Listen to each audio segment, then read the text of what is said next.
성경 말씀 읽어드리겠습니다. 민수기 25장 1절부터 18절까지 읽어드리겠습니다.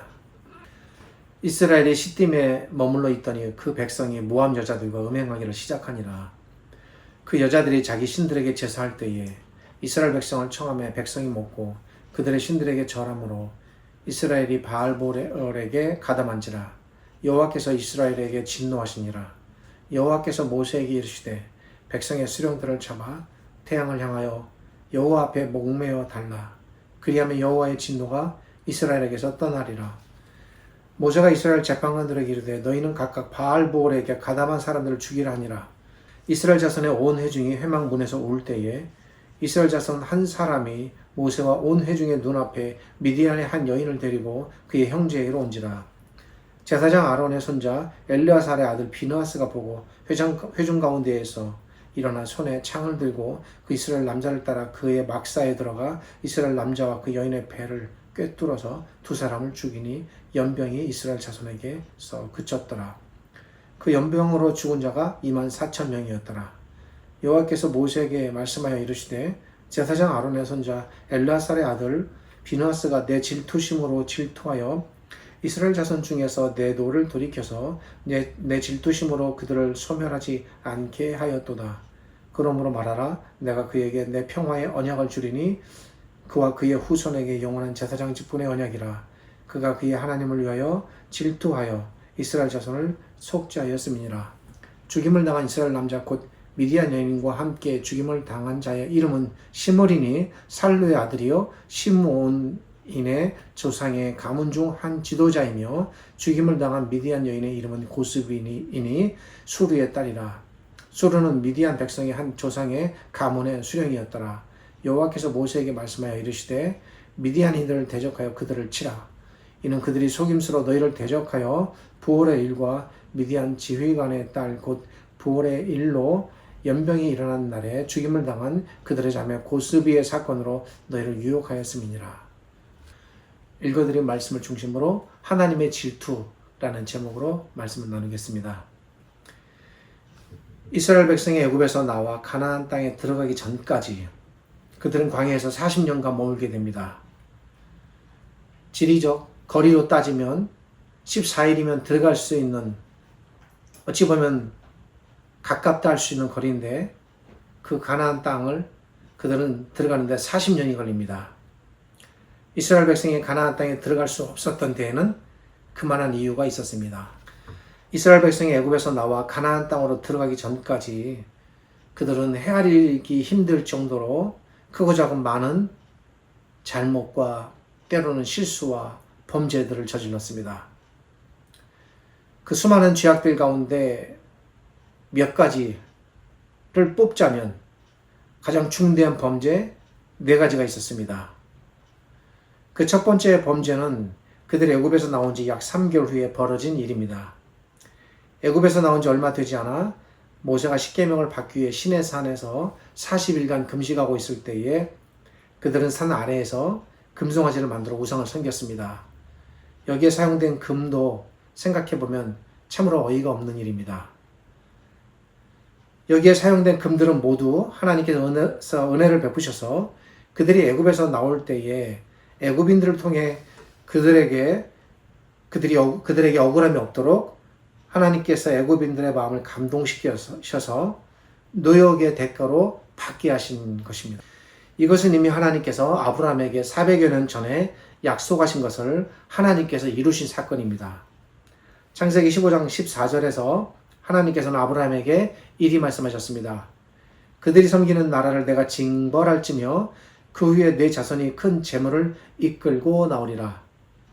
하나님께서 아브라함에게 약속하신 대로 이스라엘 백성이 애굽으로부터 나올 때에 모든 이스라엘 백성이 이웃 애굽인들로부터 큰 재물을 받아 나오게 하신 것입니다.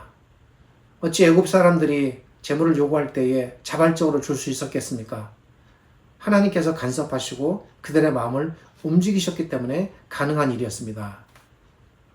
하나님께서 이토록 이스라엘 백성을 잊지 않으시고 아브라함에게 약속하신 것을 은혜로 베푸셨건만 그들은 애굽에서 나온 지 불과 몇 달이 안 되어 하나님께서 주신 것들로 하나님을 버리고 금으로 우상 송아지를 만드는 심각한 일이 벌어졌습니다. 이 일로 모세는 너무나도 화가 난 나머지 들고 있던 10계명을 던져 부쉈습니다. 하나님께서도 크게 진노하셨습니다. 이 일로 인해 이 사건에 가담한 이스라엘 백성 3,000명이 죽임을 당했습니다. 두 번째 범죄는 우리가 잘 아는 메추라기 사건입니다. 이스라엘 백성이 애굽에서 나온 후에 약 한 달이 되었을 무렵 그들은 굶주리게 되었습니다. 실제로 정말 배가 고파 굶주림에 허덕였는지 아니면 자신들의 처지를 과장되게 표현했는지는 분명치는 않습니다. 평소에 엄살 떠는 그들의 습관적 태도로 볼 때 아마도 자신들의 처지를 상당히 과장해서 표현했을 가능성이 매우 높습니다. 출애굽기 16장 3절을 보면 그들은 우리가 줄여 죽는다 라고 말하며 하나님을 원망했습니다. 이 하나님께서 저녁에는 메추라기를 내리시고 아침에는 만나를 내리셔 그들을 먹이셨습니다. 오늘날로 표현하자면 하나님께서 밥과 고기를 날마다 배불리 먹이신 것입니다. 그리고 다소 시간이 흘러 애굽에서 나온 지 약 1년이 되었을 무렵입니다. 하나님께서 그들을 날마다 이렇게 먹이셨건만 그들의 불평은 멈추지 않았습니다. 그들은 애굽을 회상하며 애굽에서는 값없이 생선과 외와 수박과 부추와 파와 마늘을 먹었다며 또 불평을 쏟아내었습니다. 모두 새빨간 거짓말입니다. 하나님을 원망하고 악하게 평가하기 위하여 거짓말을 동원한 것입니다. 그들은 결코 그렇게 먹지 못했습니다. 그들의 터무니없는 불평에도 하나님께서는 이스라엘 백성에게 메추라기를 산더미같이 보내셔서 그들로 하여금 1개월간 물리도록 먹게 하셨습니다. 이때 하나님께서 또 크게 진노하셨습니다. 이미 애굽에서 나온 지 1개월 후에 그런 일이 있어서 앞에서 말씀드렸듯 하나님께서 날마다 고기와 만나를 먹이셨는데 또다시 그들이 먹을 것이 없다 불평을 쏟아내니 하나님께서 마침내 또 크게 진노하신 것입니다. 하나님께서는 그들에게 1개월간 고기를 먹이신 후에 그리고 큰 재앙으로 그들을 치셨습니다. 이때 정확한 숫자는 기록되어 있지 않으나 민수기 12장 34절은 이때 죽은 백성들이 기브롯 핫다와에 장사 지내졌다고 말합니다. 아마도 당시에 이 불평의 주동이 되었던 일부 이방 출신들의 백성들과 그리고 애굽인들도 섞였을 것입니다. 그리고 이 불평에 적극적으로 가담하여 하거나 또 선동된 이스라엘 백성들이 죽임을 당했습니다. 이것이 이스라엘 백성이 범한 두 번째 큰 죄입니다. 세 번째 범죄는 우리가 잘 아는 12정탐꾼 사건입니다. 이 사건은 메추라기 사건이 일어난 직후에 일어났다는 점에서 또 우리가 주목해야 할 부분이 있습니다. 이미 메추라기 사건으로 인해 하나님을 불신하였고 그로 인해 엄청난 징벌을 받았고 하나님을 노엽게 하였으나 그들이 깨닫지 못하였다는 사실이 또 드러나는 것입니다. 또다시 하나님을 불신합니다.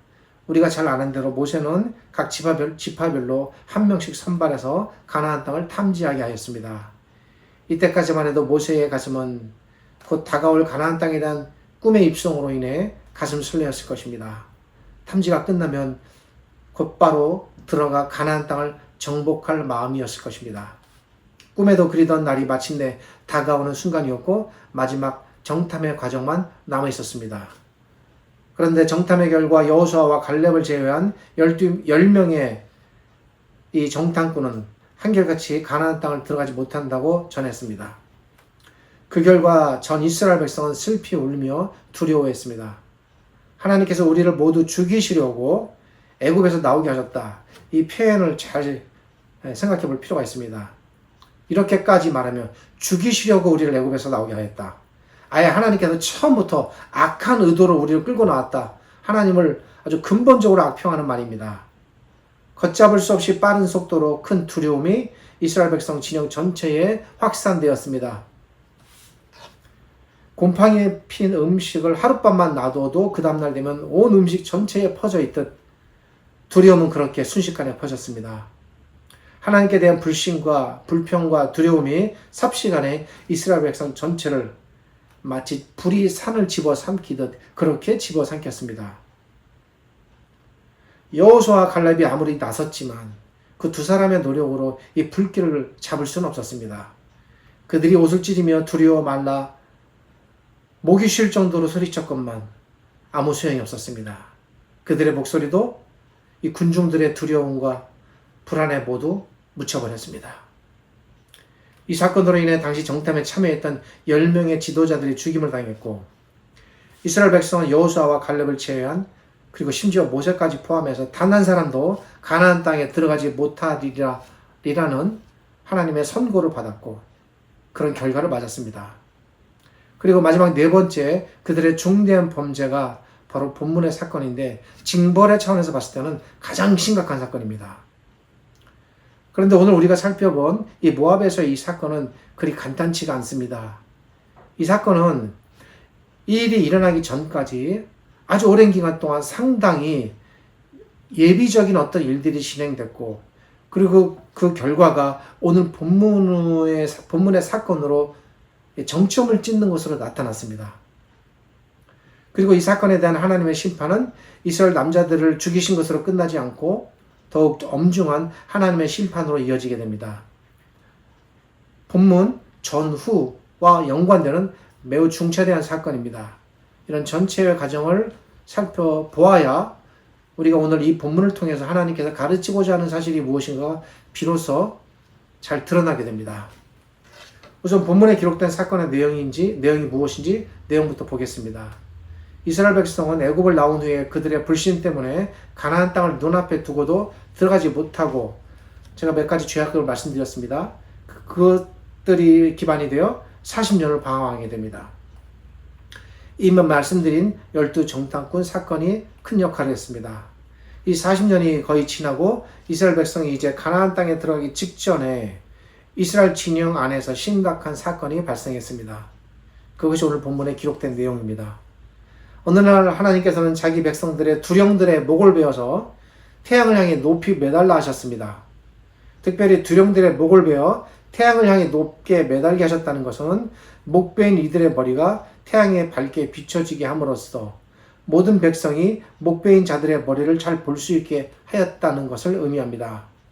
하나님께서 당시 범죄에 가담한 자들을 죽이신 것으로 끝나지 않고 전 백성이 보는 앞에서 두령들의 목을 베어 그들의 머리를 태양 빛에 밝게 비추게 하셨다는 것은 이들의 범죄가 얼마나 심각했는지 그리고 이들의 범죄가 얼마나 심각하게 이스라엘 백성 전체에게 영향을 줄 수 있었는지를 알려줍니다. 이 죄악의 확산을 막으시기 위하여 하나님께서 다소 두렵다고 느껴질 정도의 엄중한 처형 방법을 선택하셨는데 이런 경우는 거의 드문 경우입니다. 어떤 심각한 죄가 이스라엘 진영 안에서 발생했습니다. 이스라엘의 시딤에 머물러 있을 때 이스라엘 남자들이 모압 여인들과 음행하는 일이 발생했습니다. 여기서 음행은 결코 단순한 음행이 아닙니다. 여기 등장하는 여인들은 백성들 중에 일반적인 한 여인, 그런 여인들이 아닙니다. 그저 이뻐서 한 여인과 음행한 그런 일이 아닙니다. 이 모압의 여인들은 자기들이 섬기는 바알보올이라는 우상을 섬기도록 특별히 모압에 의해 세워진 사제들, 제사장들이었습니다. 모압뿐만 아니라 당시 가나안 지역에서는 이렇게 이스라엘과는 달리 이스라엘은 여인을 제사장을 세우는 경우는 없었습니다. 그들은 여인을 어떤 목적을 가지고 의도적으로 제사장을 세웠습니다. 가나안의 종교적 풍습이었습니다. 그들은 여인들을 제사장으로 세워 제사의식을 주관하게 했는데 이 제사의식 속에는 이 제사에 참여한 남자들이 이 여사제들과 성적인 행위를 갖고 그 음행을 통해 제사하는 남자들이 바알보올이라는 우상을 섬기는 제식에 참여하게 한 것입니다. 이러한 일들로 인해 당시 가나안에서 우상에게 행해지는 제사의식은 대부분 극심한 성적 타락과 연관되어 있었습니다. 그러니까 가나안에서의 우상 숭배의 창골은 곧 극심한 성적 타락의 창골과 항상 연관되어 있는 겁니다. 당시에는 여사제들이 자신들의 이런 행위를 통해 제사에 참가한 남자들을 신에게 이렇게 바치게 한다는 그런 믿음이 있었습니다. 이런 목적 때문에 당시 가나안 지역에서는 주로 여인들을 제사장으로 세웠습니다. 그런데 모압의 여사제들이 이스라엘 남자들을 자신들의 제사에 초대하는 일이 발생했습니다. 여기서 중요한 것은 어떤 우연한 기회가 돼서 이스라엘 남자들이 우연히 참여하게 되었다는 것이 아니라 초대하였다는 것입니다. 초대하였다는 것은 어떤 의도가 있는 겁니다. 초대받은 이스라엘 남자들은 어쩌면 단순한 호의를 생각하고 아무 생각 없이 바알볼에게 드려지는 이 제사 의식에 참석했을 수도 있습니다. 근데 문제는 여기서 발생이 됩니다. 초대받은 이스라엘 남자들은 그것이 성적 음행과 연관되어 있는 것을 알았는지 못했는지는 모르겠습니다만 그 의식에 참여했고 의식의 절차에 따라 우상을 숭배하고 여사제들과 동침하는 일을 하게 됩니다. 이스라엘 남자들은 모압의 여사제들과 성적으로 음행을 하는 중대한 죄를 범했을 뿐 아니라 그 행위를 통해서 자기 자신을 스스로 바알볼에게 드리는 우상에게로 드려지는 일을 하는 엄청난 죄를 범하는 길로 나아가게 되는 겁니다. 근데 사실 이따 뒷부분에서 좀 더 자세히 말씀을 드리겠습니다만 우선 간단하게 정리를 먼저 해드리면 여기에 모압인들의 간사한 계획이 숨어 있었습니다. 여기 참석한 이스라엘 남자들과 그리고 목이 베어 죽임을 당한 이스라엘 남자 두령들은 모두 이스라엘의 지도자급 두령들이었습니다. 이는 매우 심각한 사실을 알려줍니다. 이것은 모압이 먼저 이스라엘 백성의 두령들을 바알보로의 제사에 참여하게 하고 그들을 여사제들과 음행하게 함으로써, 그러니까 음행에 빠져들게 하는 것이죠. 음행에 빠져든다는 것은 곧 우상에게 빠지는 것과 직결되어 있습니다. 그래서 여자들과의 음행에 빠져들게 하고 그래서 우상에게 나아가게 함으로써 그 두령들을 통해 궁극적으로는 그들이 이스라엘의 각 지도자급 두령들이었으니까 두령이 그렇게 하면 이하 백성들은 어떻게 하겠습니까? 그대로 따라하게 됩니다. 한 나라의 왕이 타락하면 백성이 타락하는 것과 같은 원리입니다. 그래서 그 두령들을 먼저 끌어들여서 두령을 통해 이스라엘 전체를 자기들이 믿는 바알보를 따르는 길로 이끌어들이려는 악한 음모가 여기에 숨어 있었습니다.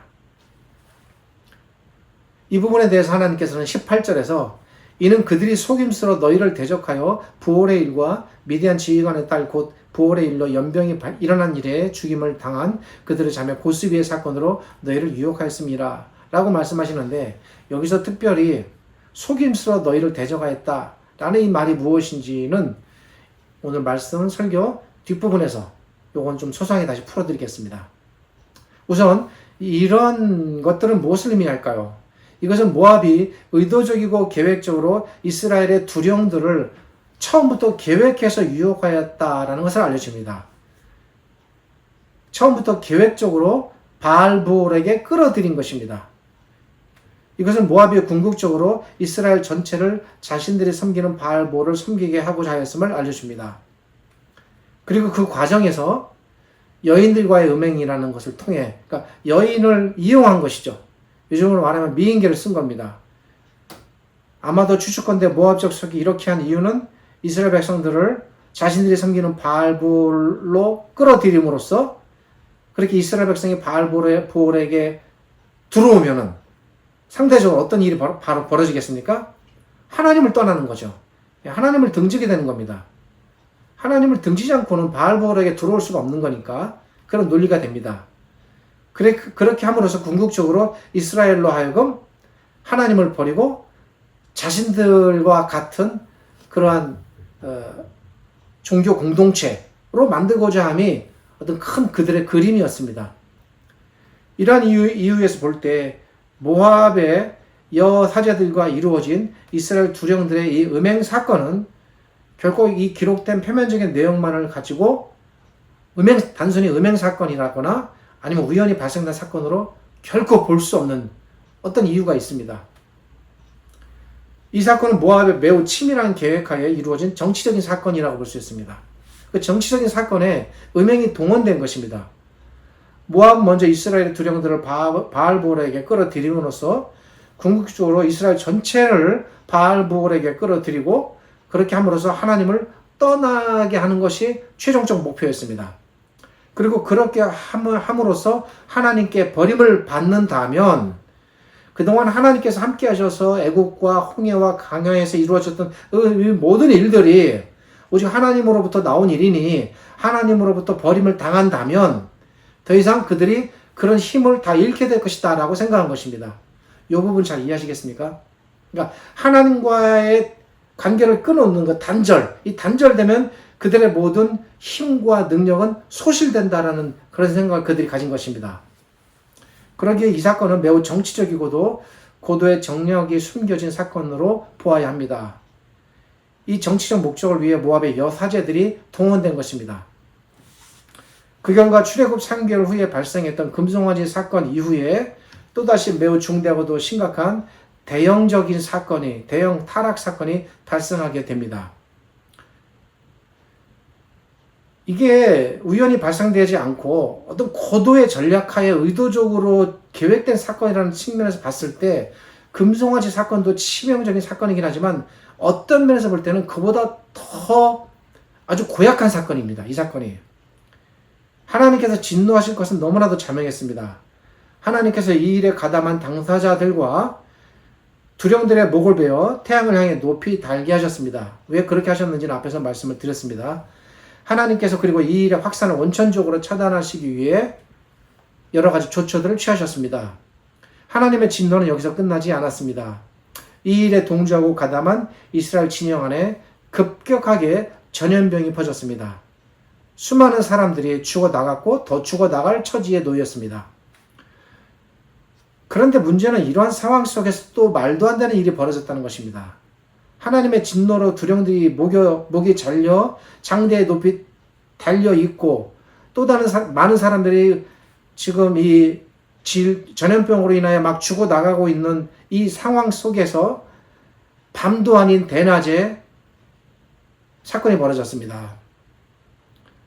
그리고 이 사건이 갖는 이 정체된 문제가 또 있는데 그것은 모압 지역이 아닌 이스라엘 진영 안에서 벌어졌다는 것입니다.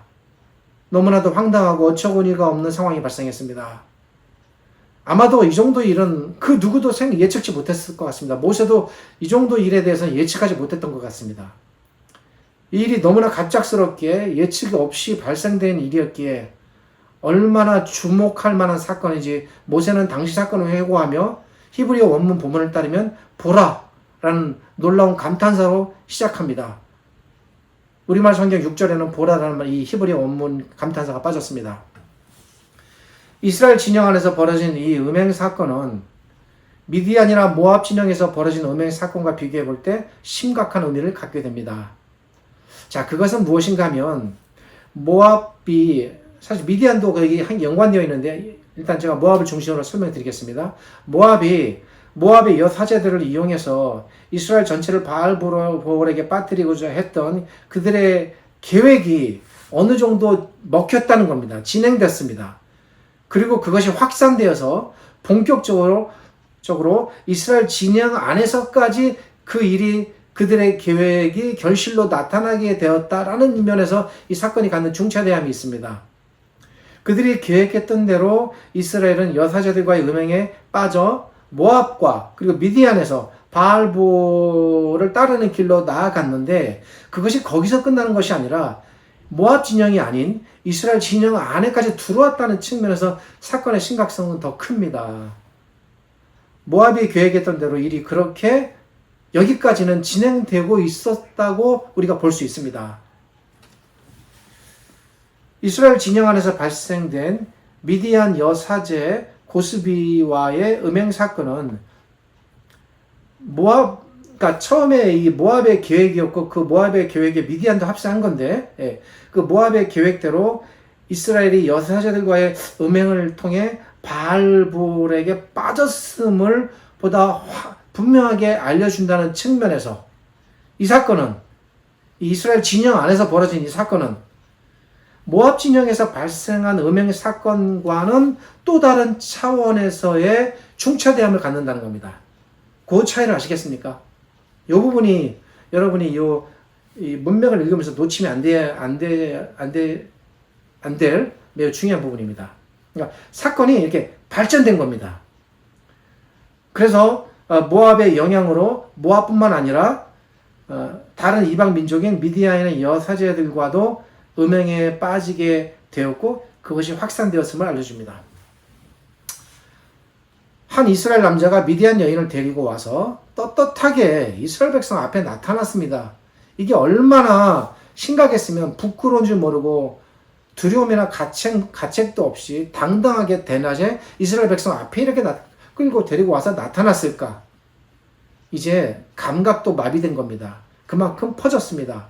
조금 전에 발생한 일은 모압 진영에서 이스라엘 백성과 모압의 여인들과 벌어진 일들이었습니다. 그 일로 인해서 이미 두령들이 목이 잘려나가고 전염병으로 백성이 죽어나가고 있는 상황입니다. 그런데 이번에 벌어진 일은 이스라엘 남자와 미디안 여인 사이에서 대낮에 이스라엘 진영 안에서 벌어진 일입니다. 이미 벌어진 일로 인해 웅성웅성함이 어찌할 바를 모르고 일부는 울고 일부는 죽어나가고 모세도 이 극심한 상황 때문에 어찌 대처할지를 모르고 전전긍긍하고 있는 이 상황 속에서 한 남자가 미디안 여인을 데리고 들어와서 자기 장막 안으로 들어갔습니다. 남자는 이스라엘 백성이 보는 앞에서 음행을 목적으로 장막 안으로 들어간 것이고 너무나도 분명했습니다. 이 일이 벌어지자 이 사건의 흐름이 어떻게 진행되었는지를 어느 한 사람이 정확하게 간파했습니다. 정확하게 직시한 겁니다. 이것은 너무너무 심각한 일이고 만약 이것을 그대로 놓아두면 더 심각한 죄의 확산과 이스라엘 백성들의 처참한 심판이 진행될 것이다 라는 것을 이 사람이 정확하게 직감적으로 알아낸 것입니다. 그래서 이것을 막을 수밖에 없었습니다. 막아야 했습니다. 그래서 창을 들고 장막 안으로 들어가서 음행하는 남자와 여인을 둘 다 창으로 찔러 죽였습니다. 현장에서 두 사람이 죽임을 당했습니다. 이 사람의 생각과 이 사건을 바라보는 시각이 틀리지 않았음을 하나님의 말씀을 통해서 말씀을 통해서 이것이 드러나게 됩니다. 그렇게 하자 전염병이 그쳤고 비느하스의 행동을 보자 하나님께서 진노를 멈추셨고 그리고 비느하스에게 복된 말씀을 하시면서 하나님께서 일단은 징벌을 멈추셨습니다. 그러니까 비느하스가 정확하게 본 것이고 잘한 것입니다. 쓸데없는 긍휼과 잘못된 사랑은 오히려 공동체를 더 망치게 됩니다. 당시 전염병으로 죽은 자들이 총 24,000명이었습니다. 이 24,000이라는 숫자에 여러분 주목할 필요가 있습니다. 이 24,000이라는 숫자는 광야 40년 기간 동안 벌어진 아까 제가 이 사건 빼고 3개를 더 말씀드렸으니까 이 사건 포함해서 총 4개의 중대 범죄를 말씀드렸습니다. 근데 그 중에서 가장 많이 죽었다고 하고 말씀드릴 수 있는 사건이 금송아지 사건인데 그 금송아지로 인해 죽은 사람보다 2만 명 이상이 더 많이 죽은 겁니다. 그리고 메추락이나 정탐꾼 사건 때보다도 더 많은 사람이 죽었습니다. 그만큼 이 사건은 이스라엘 백성이 광야 기간 동안에 범한 범죄들 중에서 가장 큰 범죄였다는 사실을 알려줍니다. 이스라엘 백성에게 최대의 위기가 닥친 겁니다. 이 정도 상황이 되면은 가나안 땅이 문제가 아닙니다. 이스라엘 백성이 다 멸절당하거나 죽어나가는 그런 상황입니다, 지금. 본문은 이스라엘 남자가 누군지를 알려줍니다. 이스라엘 남자는 살루의 아들로서 이스라엘 시므온 지파의 족장이라는 부분에 주목하셔야 합니다. 시므리였습니다. 이런 높은 위치에 있는 자가 이런 족장이니까 그 족속 전체를 대표하는 겁니다. 가장 높은 자입니다. 이런 자가 악을 행하였다는 것은 당시 이스라엘 가운데 우상 숭배로 인한 이 성적 타락과 우상의 숭배가 얼마나 심각하게 퍼져 있었는가, 또 앞으로 퍼질 것인가를 가능성을 알려줍니다. 그리고 이 남자와 성적 관계를 맺다가 죽임을 당한 여인은 고스비였습니다. 고스비 역시 일반 여인이 아닙니다. 이 고스비라는 말은 일단 히브리어로 해석하면 속이는 자라는 말인데 이름에 걸맞게 이 여인은 시므리를 속여 끌어들였습니다. 어쩌면 미디안에서 이런 일들이 다 벌어졌고 그 일이 이스라엘 진영 안으로 들어와서 여전히 또 계속 진행된 것으로 보이기도 합니다. 이 고스비는 미디안의 5 왕들, 미디안의 왕이 하나가 있는 것이 아니라 5 왕이 있었는데 그 왕들 중 하나인 수르라는 왕의 딸, 공주입니다. 이 여인은 계획적으로 시므리를 유혹해서 성적인 관계를 가진 후 시므리를 바알부올에게 부속시키고자 하였습니다. 어쩌면 왕에 의해서 지시받은 일일 수도 있습니다. 이런 이 여인의 행위를 통해 추론해 볼 때 이 여인은 미디안의 공주이면서 동시에 바알볼의 여사제였을 것으로 추측됩니다. 여기까지가 본문에 대한 내용입니다. 여기서 우리가 생각해 보아야 할 것이 있습니다. 그것은 어떻게 해서 이 엄청난 사건이 발생하게 되었는가? 이것이 우연인가? 아니면 우연이 아닌가? 이걸 좀 생각해 볼 필요가 있습니다. 이것이 단순히 모압과 미디안의 여사제들이 그저 호기심에 이스라엘 남자들을 불러들였고 호기심에 이스라엘 남자들이 그저 아무 생각 없이 멋모르고 따라가서 발생된 우발적 사건인가? 아니면 모압과 미디안의 어떤 계획으로 이루어진 의도적 사건인가? 생각해 볼 필요가 있습니다. 이 사건을 잘 살펴보면 이 사건에 연루되었던 주동 인물들이 모두 이스라엘의 지도자였다는 사실을 알 수가 있습니다. 목이 잘려 장대에 딸린 자들도 이스라엘의 두령들이었고 막사에서 죽임을 당한 시므리 족파의 족장이었습니다. 이스라엘의 12지파의 두령들과 족장들이 이 일에 연루된 것이 여러분 우연 같습니까? 어떻게 이 두령들과 족장들이 거의 빠짐없이 이 자리에 다 나아가게 될 수 있었을까요? 어떤 음모와 계획이 있지 않고는 이런 일이 일어날 수는 없습니다. 어떤 음모가 있었을까요? 앞에서 제가 이 사건은 모압의 고도의 정치적 의도가 숨겨진 일이라고 말씀드렸습니다. 이 사건은 결코 우연히 발생된 일이 아니었습니다. 이 사건은 이스라엘 백성을 말씀드렸습니다만 멸망케 하기 위해 하나님으로부터 등지고 그 힘을 무력화시켜서 멸망케 하기 위한 누군가에 의해 철저하게 준비된 음모에 의해 발생된 사건입니다. 그리고 이 사건의 전말은 민수기 22장으로까지 거슬러 올라갑니다. 이스라엘 백성이 애굽의 바로를 물리치고 홍해 바다를 건너 가나안 땅을 향해 진격하고 있다는 소식은 당시 가나안 전역과 주변 모든 나라들, 크고 작은 족속들에게 큰 두려움거리로 부각되었습니다. 훗날 가나안 여인 라합을 통해 증언되었듯 이스라엘 백성에 대한 소문은 삽시간에 온 가나안 전 지역에 퍼졌습니다. 그게 여리고에만 퍼졌던 것은 아닙니다. 이 소식은 모압과 미디안 족속에게도 당연히 퍼졌습니다. 참고로 말씀드리면 모압은 아시죠, 여러분? 이 족속이 어떤 족속입니까? 롯의 첫째 딸이 낳은, 그러니까 롯의 후손입니다. 또 미디안은 여러분 누군지 아십니까? 자, 이 면에서 제가 아브라함에게 상당히 사실 안타깝고 유감인데, 아브라함이 사라가 죽은 후에 그두라라는 여인을 취했습니다. 그 일만 없었다면 이 일이 발생되지 않았을 텐데, 아브라함은 그두라라는 여인을 취했고 그두라에게서 미디안이 태어납니다. 그 미디안에게서 번성된 족속이 미디안 족속입니다. 혈통적으로 보면 모압과 미디안은 직접적 간접적으로 모두 아브라함과 연관된 혈통들입니다.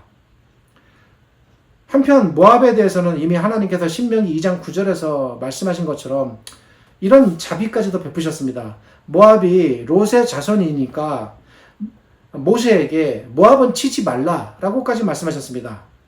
또 한편 미디안은 모세가 광야를 떠나 피신하였을 때 그 미디안의 제사장에게 기거하였고 또 미디안의 족장에게 모세가 40년간 머물러 있었을 정도로 이스라엘과도 가까운 족속입니다. 그럼에도 불구하고 모압과 미디안은 이런 모든 사실들과 관계없이 이스라엘을 멸할 기회를 훗날 찾게 됩니다. 그러니까 이미 모압과 미디안에게는 하나님의 은혜가 베풀어진 겁니다. 모압을 치지 말라. 그리고 미디안에게도 하나님께서 특별히 그들을 치라는 어떤 뭐는 없었습니다. 그러나 군사적으로 도저히 이스라엘을 물리칠 수 없었고 그대로 놔두면 우리 모압과 미디안은 모두 멸망당할 것이다 라고 판단한 모압이 먼저 주도가 되어 미디안을 끌어들여 교묘한 술책을 꾸미게 됩니다. 이 술책을 꾸미기 위해 모압 왕 발락이, 여러분 잘 아는 사건입니다, 미디안 족속을 끌어들였습니다. 민수기 22장 4절에 나옵니다. 모압 왕은 미디안과 합세해서 어쩌면 이 일로 인해서 불안할지 모르니까 아마 미디안도 아마 연합시켰던 것 같습니다. 합세해서 이스라엘을 멸하고자 했습니다. 근데 그 방법이 좀 특별했습니다. 모압 왕 십볼의 아들 발락이 미디안 족속과 짜고 메소포타미아 지역의 주술사인, 하나님을 섬기는 하나님의 어떤 선지자가 아닙니다. 주술사입니다. 주술사인 발람을 끌어들였습니다. 이 발람은 메소포타미아 지역의 유프라테스 강가에 살고 있었던 일종의 이방인 주술사로 추정됩니다. 아마 발람은 이 발락에 의해 발탁될 정도로 꽤 알려진 유명한 예언자이며 주술사였던 것 같습니다. 발락은 만약 발람이 이스라엘을 저주하면 이스라엘에게 저주가 임해 이스라엘이 망할 것이다 라고 생각했습니다. 이 부분에 대해서 제가 설교를 한 적도 있으니 자세한 설명은 넘어가도록 하겠습니다. 우리가 생각할 때 참으로 말도 안 되는 생각이지만 당시에는 이런 식의 그 저주를 동원해서 누군가를 멸망에 이르게 하는 이런 어떤 종교적인 믿음이나 행위들이 통했고, 우리나라도 과거에 그런 일들이 많았습니다. 여러 번 시도했지만 발락의 시도는 결국 실패했습니다. 하나님께서 발람을 통해 결국 저주를 말하지 못하게 하셨고 대신 복을 말하게 하셨습니다. 하나님께서 허락하시지 않으셨기에 발람은 아무리 저주를 말하려고 해도 저주를 말할 수가 없었습니다. 그러자 발람은, 그러니까 여기서 끝나고 발람이 그냥 멈췄으면 됐는데 그 다음이 문제입니다. 발람은 모압 왕 발락에게 저주의 예언은 하지 않지만 너희가 정 그러면 내가 방법을 알려주며 하면서 교묘한 하나의 술책을 알려줍니다. 발람은 이스라엘을 멸할 수 있는 방법은 이스라엘이 하나님을 떠나는 길뿐이니 이스라엘로 하여금 바알부올에게 들어오도록 이끄는 길뿐이라고 말했습니다. 이스라엘이 모압의 여사제들과의 음행을 통해 바알부올에게 빠진다면 아마 그 일이 가능할 것이다 라고 발람은 꾀를 알려주었고, 이것을 처음으로 제공한 단초가 되는 인물이 바로 발람이 되는 것입니다. 이런 면에서 발람의 잘못은 매우 중대했습니다. 발람은 만약 이스라엘 백성이 바알보를 신으로 섬기면 하나님께서 어찌 이스라엘 백성을 놔두시겠냐, 그들을 버리지 않으시겠느냐, 그리고 그렇게 되면 더 이상 이스라엘이 예전처럼 힘을 쓰지 못할 것이다 라는 생각을 넣어준 것입니다. 발람은 고도의 종교적 방책을 고안해서 발락에게 이스라엘을 멸할 수 있는 아주 간교한 술책을 제시한 겁니다. 이 발람의 계획에 의해 나타난 사건이 바로 본문 사건입니다. 본문에 모압의 여사제들과 그리고 미디안의 공주이자 여사제인 고스비가 등장하는 이유가 바로 여기에 있습니다.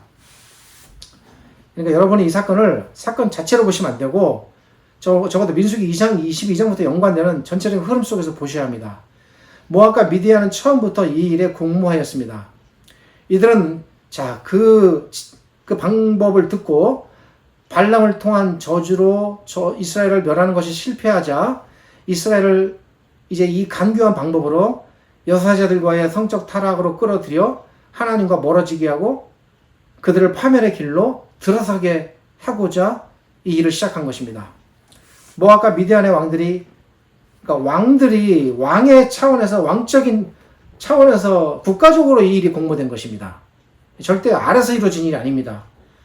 이 일은 발람이라는 그 주술사에 의해서 아이디어가 제시되었고, 그리고 모압의 왕인 발락을 통해 미디안의 왕들에게 어쩌면 이 지시가, 이 협조가 갔을 것이고, 그리고 모압과 미디안의 왕들이 공모해서 자기들 나라에 있는 모든 여사제들을 다 동원해서 이룬 아주 계획적인 사건입니다.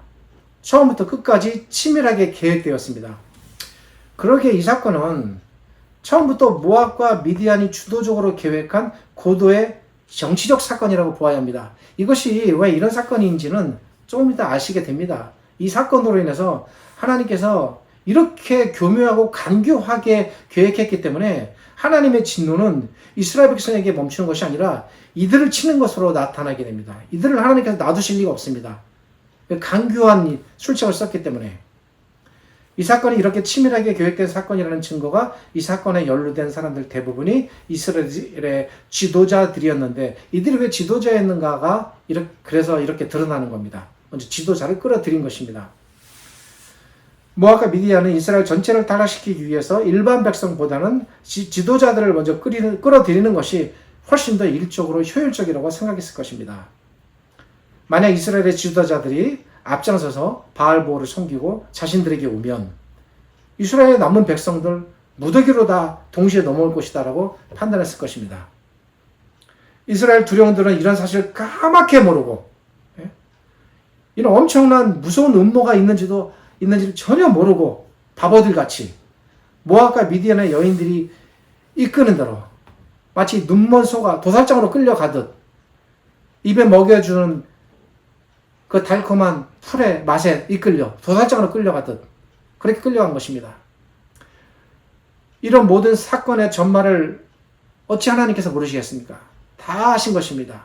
그러니까 크게 진노할 수밖에 없으셨습니다. 이 사건의 결과로 이 범죄에 가담한 이스라엘 두령들이 모두 죽임을 당했고 또 이스라엘 진영에서 안팎에서 전염병이 퍼져 이 범죄에 가담했던 사람들 24,000명이 죽임을 당했습니다. 24,000명이 여러분 오해하시면 안 됩니다. 결코 억울한 죽음이 아니라 대표적인 두령들을 목을 베어 그 머리를 달게 하셨고 24,000명 이상이 여기에 가담해서 전부 다 직간접적으로 연관된 사람들입니다. 그래서 그들이 이 전염병에 죽임을 당한 것입니다. 그러니까 억울한 죽음은 하나도 없습니다.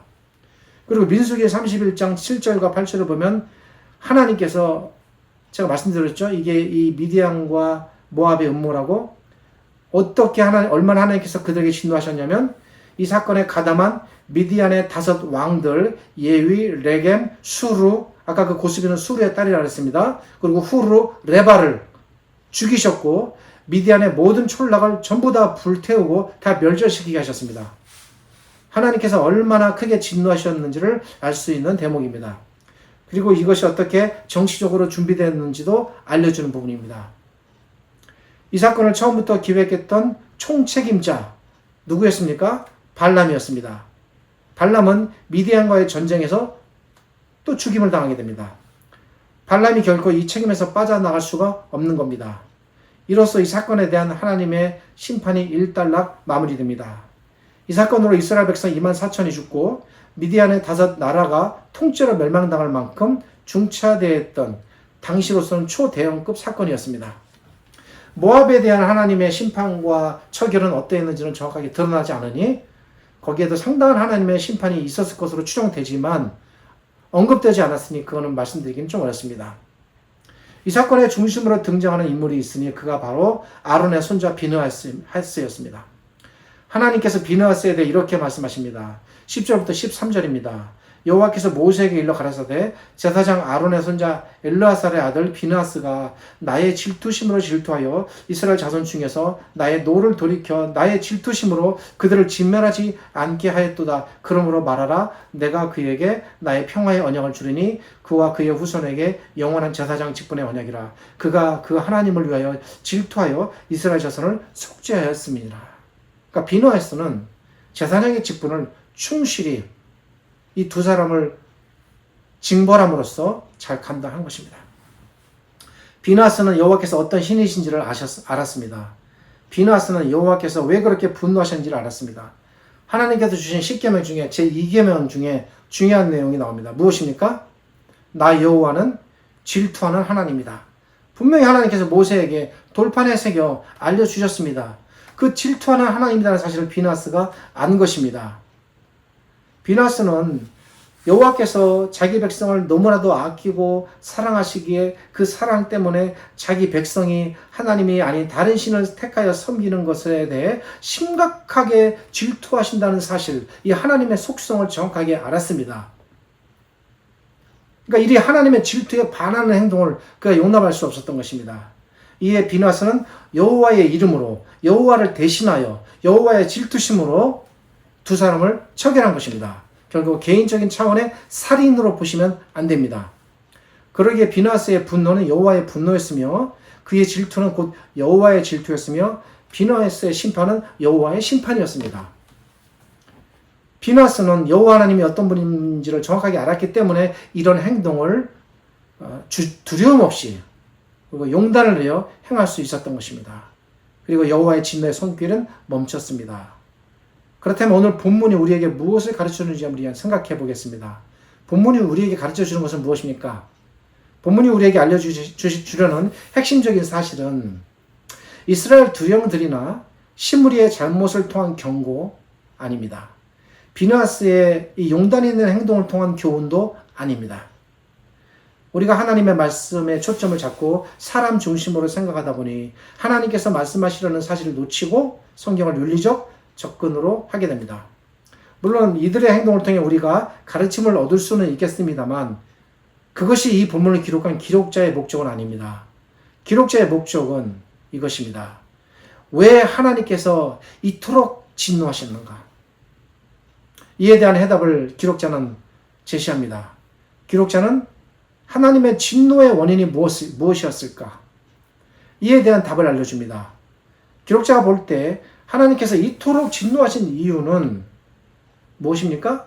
십계명 제2계명에 있고 비느하스가 하나님께 대해 이해했던 그 부분 뭡니까?